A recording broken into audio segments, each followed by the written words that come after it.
Sabe, tem certas histórias que parecem mostrar o poder absurdo da persistência, né? A de William Carey é exatamente uma delas. É sobre uma pessoa que, sem ter nenhum dom assim extraordinário, conseguiu feitos incríveis só com base num espírito que simplesmente não desistia. Para a gente entender de onde vinha essa força toda do Carrie, a gente precisa voltar lá na infância dele. Teve um episódio que realmente diz muito sobre quem ele era, que moldou o caráter dele para sempre.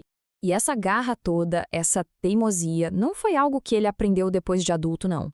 Um caso que aconteceu quando ele era bem pequeno já mostrava que essa determinação estava ali, prontinha para definir o futuro dele. Imagina a cena. Ainda menino, ele cismou que queria pegar um ninho de pássaro. Ele sobe na árvore e cai.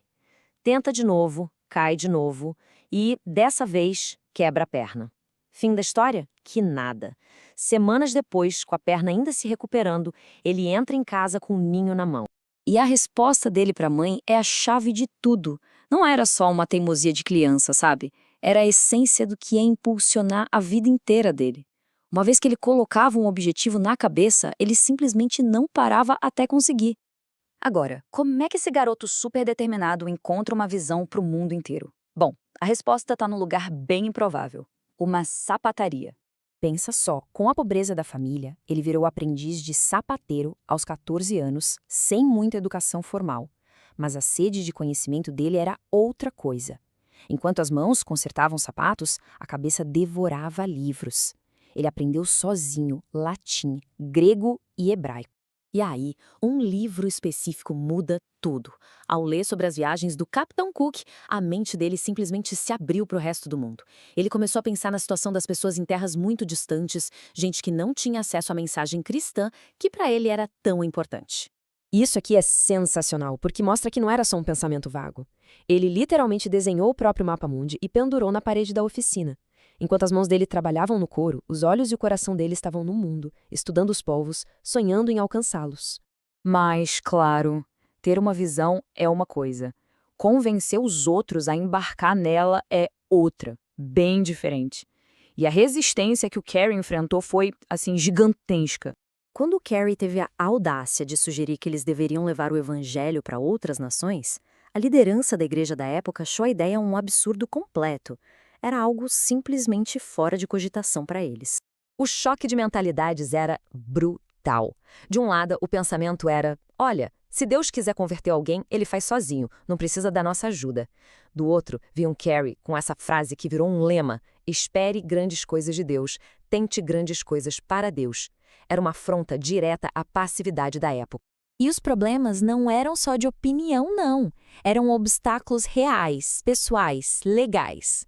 Os líderes da igreja contra ele, a própria esposa se recusando a ir, a lei britânica proibindo a entrada dele na Índia. Parecia que todas as portas estavam se fechando na cara dele.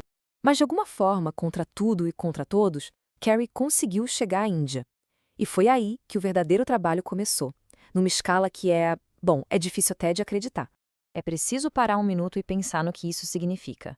41 anos. Ele dedicou o resto da vida dele àquela causa, sem nunca mais voltar para casa. E foi essa dedicação total que alimentou uma produtividade que parece coisa de outro mundo. Essa rotina aqui é impressionante. E o mais louco é que isso não era um dia especial, não. Era um dia comum para ele, tá nas cartas que ele escrevia. Ele pulava de uma tarefa gigantesca para outra, como uma estratégia para manter a mente sempre afiada, sempre produtiva. E o trabalho dele foi muito além da tradução. Ele foi professor, fundou faculdade, escreveu gramáticas e dicionários, fundou até uma sociedade de agricultura. Ele não estava lá só para pregar, ele estava lá para construir, para deixar um legado. Essa frase sobre o filho dele é muito reveladora. O filho consegue um cargo de altíssimo prestígio, embaixador. E o Carey fica decepcionado. Para ele ser embaixador era encolher. Era um passo para trás. Menos importante que a missão principal da vida deles. Então, vamos falar dos resultados. Porque depois de uma vida inteira de trabalho incansável, o legado que ele deixou é concreto, dá para medir. E os números são de cair o queixo. 41. Esse é o número de anos que ele passou na Índia, sem nunca, nenhuma vez, voltar para casa. E nesse tempo? Bom, Ele traduziu ou supervisionou a tradução da Bíblia para mais de 30 línguas e dialectos indianos. Mais de 30. O impacto prático disso foi uma façanha linguística que, segundo estimativas, tornou a Bíblia acessível para cerca de 1/3 da população mundial daquela época. É uma escala de influência difícil até de compreender hoje em dia. E, no entanto, mesmo no auge da fama, ele manteve uma humildade profunda. Essa historinha é perfeita. Quando um oficial perguntou se o grande Dr. Carey não tinha sido sapateiro, ele ouviu e corrigiu. Não, meu amigo, eu era apenas um remendão. Ele nunca esqueceu suas origens. No fim das contas, a história do Carey prova que o principal ingrediente para mudar o mundo talvez não seja a genialidade, e sim a persistência. A questão que a vida dele nos deixa é: qual é o limite real do que uma pessoa, uma única pessoa determinada, pode alcançar? O que estamos dispostos a perseverar para conquistar?